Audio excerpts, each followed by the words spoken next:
Hello दोस्तों, नमस्कार। आज हम लोग सेल यानी कोशिका का ऑब्जेक्टिव क्वेश्चंस करने वाले हैं, जिसमें 50 महत्वपूर्ण ऑब्जेक्टिव क्वेश्चंस लाए हैं। 50 ऑब्जेक्टिव क्वेश्चन एमसीक्यू के साथ लाए हैं। तो चलिए बिना देरी किए अपनी इस क्लास को शुरू करते हैं। देखिए, पहला क्वेश्चन है कि कोशिका की खोज किसने की थी। क्वेश्चन है कि कोशिका की खोज किसने की थी। तो आपको हम बताए होंगे कि कोशिका की खोज रॉबर्ट हुक साहब ने की थी। सेकंड क्वेश्चन है कि कोशिका की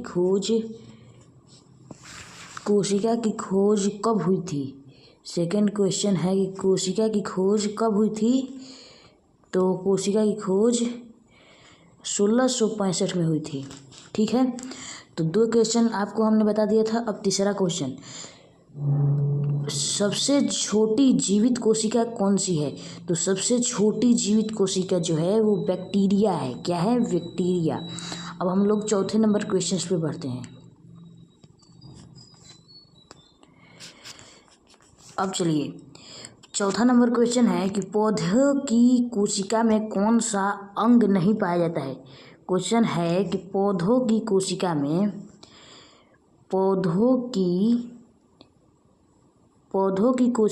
कौन सा अंग नहीं पाया जाता। तो पौधों की कोशिका में सेंट्रियोल नहीं पाया जाता। ठीक है, सेंट्रियोल किस में नहीं पाया जाता। पूछेगा कि पौधों की कोशिका में कौन सा अंग नहीं पाया जाता। तो सेंट्रियोल नहीं पाया जाता है। अब हम लोग पाँचवा नंबर क्वेश्चन देखते हैं कि कोशिका का पावर हाउस किसे कहते हैं। तो कोशिका का पावर हाउस माइटोकॉन्ड्रिया को कहते हैं। ठीक है, अब हम लोग छठे नंबर क्वेश्चन पे पढ़ते हैं।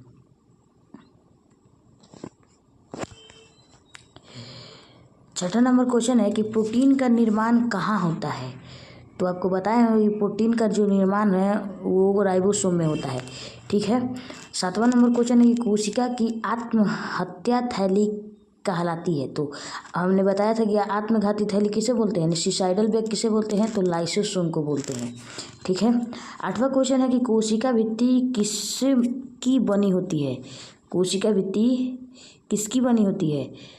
तो कोशिका भित्ति जो होती है वो सेल्यूलोज की बनी होती है। ठीक है, अब हम लोग अगले क्वेश्चन पे बढ़ते हैं। नवा नंबर क्वेश्चन है कि नाभिक की खोज किसने की थी। नाभिक की खोज किसने की थी। तो रॉबर्ट ब्राउन साहब ने की थी। अब 10वां नंबर क्वेश्चन है कि पौधों में भोजन निर्माण होता है, मतलब जो पौधे होते हैं वो भोजन निर्माण उनका कहाँ होता है। तो क्लोरोप्लास्ट में होता है। किसके द्वारा। तो क्लोरोप्लास्ट के द्वारा।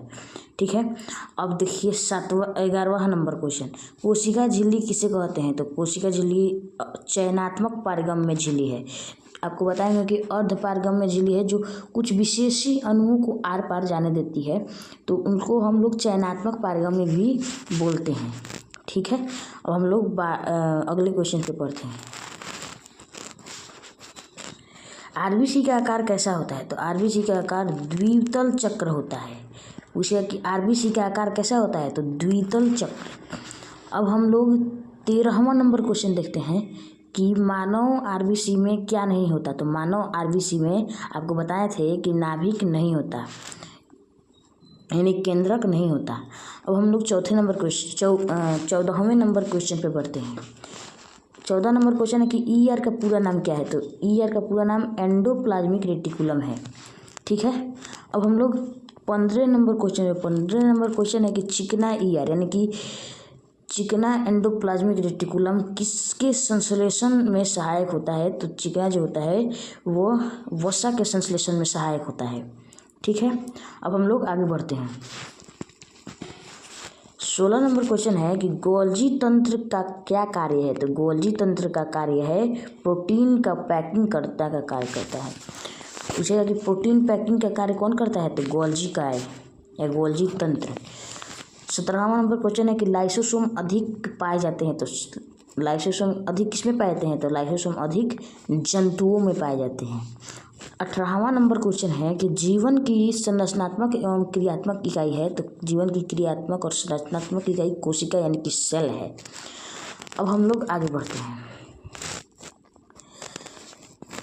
19वां नंबर क्वेश्चन है कि प्लाज्मा झिल्ली किसकी बनी होती है। तो प्लाज्मा झिल्ली प्रोटीन और लिपिड की बनी होती है। 20 नंबर क्वेश्चन, वैक्यूल्स। वैक्यूल्स में क्या पाया जाता है? तो वैक्यूल्स में कोशिकीय द्रव पाया जाता है। 21वां नंबर क्वेश्चन है कि कोशिका का तरल भाग क्या कहलाता है? तो कोशिका का तरल भाग साइटोप्लाज्म कहलाता है। ठीक है, अब हम लोग आगे बढ़ते हैं।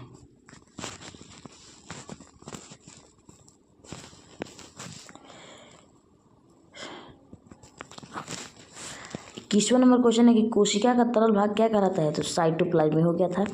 डीएनए कहाँ पाया जाता है? तो डीएनए नाभिक में पाया जाता है। अब हम आगे बढ़ते हैं। प्रकाश संश्लेषण होता है, तो प्रकाश संश्लेषण जो होता है वो क्लोरोप्लास्ट में होता है।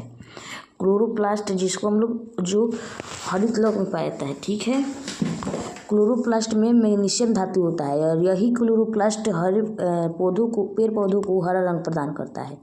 ठीक है, उसके बाद नेक्स्ट क्वेश्चन है कि कोशिका का नियंत्रण केंद्र। तो कोशिका के नियंत्रण केंद्र आपको बताए थे नाभिक। सबसे बड़ा कोशिकांग कौन सा है? तो वैक्यूल्स। मतलब कि कोशिका के अंग में सबसे बड़ा कोशिकांग क्या कौन सा है? तो वैक्यूल्स, यानी कि रिक्तिका जो होता है वो कुछ इस प्रकार की संरचना का होता है। कोशिका है पूरा ये, और इस पूरे कोशिका में पादप कोशिका में बड़ा होता है, लेकिन जंतु कोशिका में छोटा छोटा होता है रिक्तिका, जिसे हम लोग इंग्लिश में वैक्यूल बोलते हैं। अब 26वां नंबर क्वेश्चन है कि प्रोकैरियोटिक कोशिका में क्या नहीं होता? प्रोकैरियोटिक कोशिका में नाभिक नहीं होता। यूकैरियोटिक कोशिका में क्या पाया जाता है? तो झिल्ली युक्त नाभिक पाया जाता है। मोस्ट VBI क्वेश्चन है। उसके बाद है कि कोशिका विभाजन में सहायक है, तो सेंट्रियोल सहायक देता है। सबसे अधिक माइटोकॉन्ड्रिया किस में पाए जाते हैं? कहाँ पाए जाते हैं? तो मांसपेशी कोशिकाओं में पाए जाते हैं। तंत्रिका कोशिका का आकार कैसा होता है? तो लंबा होता है। फिर नेक्स्ट क्वेश्चन है कि कोशिका झिल्ली का दूसरा नाम क्या है? कोशिका झिल्ली का दूसरा नाम प्लाज्मा झिल्ली है। आपको बहुत सारा नाम बताए थे इसका, कोशिका झिल्ली का। आप लोग पिछले वीडियो में देख लीजिएगा, आपको पता चल जाएगा। फिर है कि बैक्टीरिया किस प्रकार की कोशिका है? तो बैक्टीरिया प्रोकैरियोटिक कोशिका है। फिर नेक्स्ट क्वेश्चन 33 नंबर कि हरे पेड़ पौधों का रंग किसके कारण होता है? तो क्लोरोफिल। सॉरी, गलती बता दी थी, ऊपर क्लोरोप्लास्ट बोल दिए थे, वो हरित लौक का इंग्लिश होता है, लेकिन क्लोरोफिल में Mg धातु पाए जाते हैं और इसी के कारण पेड़ पौधों का रंग हरा होता है। ऊपर जो बताए थे वो गलत था, इसके लिए सॉरी। हम लोग आगे बढ़ते हैं। कोशिका का भंडारण केंद्र कौन है? तो वैक्यूल, क्योंकि इसका आकार बड़ा होता है। यहीं पे जो अपशिष्ट पदार्थ होते हैं कोशिका का यहीं पे आके स्टोर होते हैं। ठीक है, वैक्यूल्स में, रिक्तिका में। ठीक है, अब 35वां नंबर क्वेश्चन है राइबोसोम कहाँ पाए जाते हैं? तो ER पर व साइटोप्लाज्म पर, साइटोप्लाज्म में और ER पर। ठीक है, अब हम लोग 36वां नंबर क्वेश्चन देखते हैं। कोशिका भित्ति होती है, तो कोशिका भित्ति जो होती है वो मृत होती है। उसके बाद है कि जंतु कोशिका में कौन सा अंग नहीं पाया जाता है? जंतु कोशिका में कोशिका भित्ति यानी सेल वॉल नहीं पाया जाता। फिर है कि क्लोरोप्लास्ट किस प्रकार का अंगक है? तो द्विझिल्ली युक्त अंगक है, आपको बताए होंगे। फिर नेक्स्ट क्वेश्चन क्या है? तो नेक्स्ट क्वेश्चन है कि कोशिका का आकार निर्भर किस पे करता है? तो उसके कार्य पर। फिर सबसे लंबी कोशिका कौन सी है? तो सबसे लंबी कोशिका मानव शरीर की तंत्रिका कोशिका है। सबसे छोटी पूछेगा मानव शरीर की सबसे छोटी कोशिका तो शुक्राणु, और सबसे बड़ी पूछेगा तो अंडाणु। ठीक है, 41वां नंबर क्वेश्चन है कि लाइसोसोम किस में पाए जाते हैं? तो जंतुओं में। ऊपर वाला रिपीटेड क्वेश्चन आ गया। 42वां नंबर क्वेश्चन है कि ऊर्जा मुद्रा कहलाती है, यानी कि एनर्जी करेंसी किसे बोलते हैं? तो ATP को बोलते हैं। माइटोकॉन्ड्रिया में ऊर्जा किस रूप में बनती है? तो ATP के रूप में बनती है। कोशिका सिद्धांत किसने दिया? तो स्लाइडेन एवं स्वान ने दिया। फिर नेक्स्ट क्वेश्चन है 45 नंबर कि सभी कोशिकाओं में क्या पाया जाता है? तो साइटोप्लाज्म पाया जाता है। सबसे बड़ी कोशिका कौन सी है? शुतुरमुर्ग का अंडा बताए थे। पूरे विश्व में सबसे बड़ी कोशिका शुतुरमुर्ग का अंडा, और पूरे विश्व में सबसे छोटी कोशिका तो माइकोप्लाज्म PPLO। ठीक है, अब प्रोटीन संश्लेषण में सहायक अंगक, प्रोटीन संश्लेषण में सहायक अंगक है राइबोसोम। नेक्स्ट क्वेश्चन है नेक्स्ट क्वेश्चन है कि कोशिका झिल्ली का क्या कार्य है? तो पदार्थ का आवागमन कोशिका झिल्ली का कार्य है। कोशिका भित्ति किस में पाई जाती है? तो कोशिका भित्ति पौधों में पाई जाती है, केवल पौधों में पाई जाती है, पौधों में पाई जाती है। और जो कोशिका भित्ति पौधों में पाई जाती है वो किसकी बनी होती है? तो सेल्यूलोज